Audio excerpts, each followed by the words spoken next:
পৃথিবীতে কত কিছুই না হারায়, যার অধিকাংশ যায় না পাওয়া, আর যা ফেরত আসে তা হয়তো চেষ্টা ও ভাগ্যের গুণে।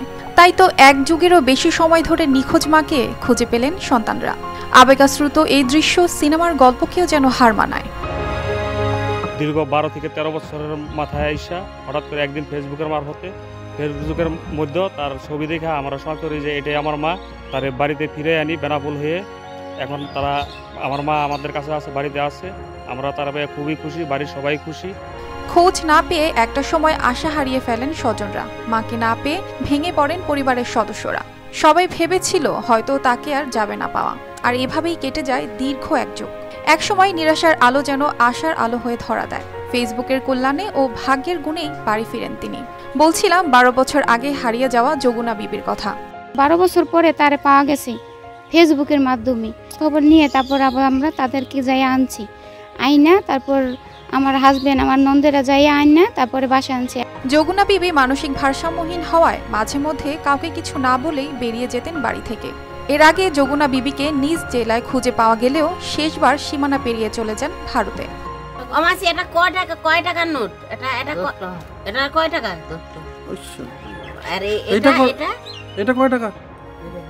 এই তো টাকাই তো লেখা আছে, তানকের 12 টাকা লেখা। অনেকদিন পরে ছেলে মেয়েকে কাছে পেয়ে অনেক ভালো লাগছে যোগুনা বিবির। ফলাফলের কথা মনে করলে, বাড়ির কথা মনে করলে বাড়ির ভিতর জ্বলতো মরিচের মতো। অনেকদিন পর দেখছি পোলামাইয়া। এদিকে অনেক বছর পরিবারের সদস্যদের ফিরে পেয়েও অনেকটা নিস্তব্ধ যোগুনা বিবি। হারিয়ে যাওয়ার গল্প শুনতে চাইলে অনেকটাই নীরব থাকেন তিনি।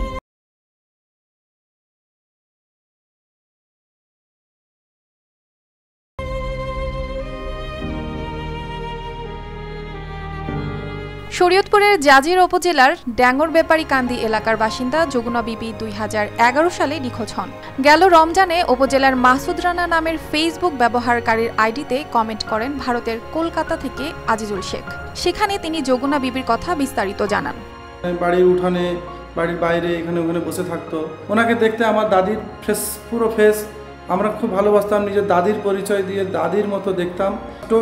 স্ট্রোক হওয়ার পর ওনাকে আমরা হসপিটাল ভর্তি করিনি, আমরা আমাদের বন্ধু ডাক্তার আছে, ওনাকে ডেকে আমরা চিকিৎসা করাই। উনি খুব সুস্থ হয়। সুস্থ হওয়ার পরে উনি ভারসাম্যহীন, মানে আগের যে স্মৃতি, আগে যে বাড়িতে থাকতো বাংলাদেশে, সেই স্মৃতিটা ওই ফিরে পায়। ওই বাংলাদেশে একজন ভাইয়ের সাথে আলোচনা করি, মাসুদ রানা নামে পরিচিত। আপনাদের গ্রামের মানুষ, আপনাদের এরিয়ার মানুষ একটু দেখেন বুড়িমাকে যাতে ফেরাতে পারি।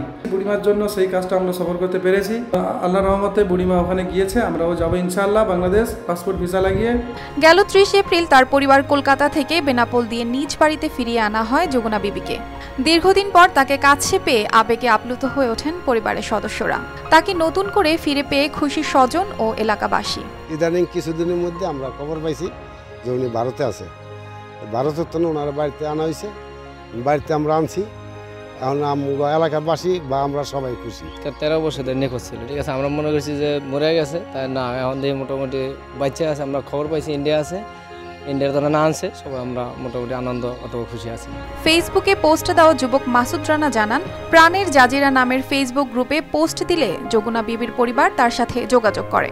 পরে কলকাতার আজিজুল শেখের সাথে তাদের কথা বলিয়ে দেন মাসুদ। আমার ফেসবুকে তারপর কিছু গ্রুপে পোস্ট করি, পোস্ট করার মাধ্যমে ওই মুরব্বীকে জোহরা বেগম যে, তাকে আমরা আসলে শনাক্ত করে খুঁজে পাই। পরিবারের সাথে যোগাযোগ করে তারা একসাথে মিট আপ করে এবং কন্টিনিউ আমার সাথে যোগাযোগ ছিল। কলকাতা থেকে বাংলাদেশে আসার অবধি পর্যন্ত আমার সাথে যোগাযোগ ছিল। যোগুনা বিবিকে ভারত থেকে বাংলাদেশে ফিরিয়ে দেয়ায় ভারত সরকার ও আজিজুল শেখের পরিবারের প্রতি কৃতজ্ঞতা প্রকাশ করেন স্থানীয় ইউপি চেয়ারম্যান। ওই দেশের সরকারকে আমি ধন্যবাদ জানাই। আর ওই দেশের যারা আমাদের এই এলাকার আমার এক মাকে যারা লালন পালন করছে, আমি ওই দেশের তাকেও আমি ধন্যবাদ জানাই, ওই ফ্যামিলিটারে। যোগুনা বিবির মতো অসংখ্য মানুষ এখনো হারিয়ে আছেন পরিবার থেকে অনেক দূরে। তারা এভাবেই ফিরে আসুক স্বজনদের মাঝে, এমনটাই প্রত্যাশা স্থানীয়দের। News desk, RTV।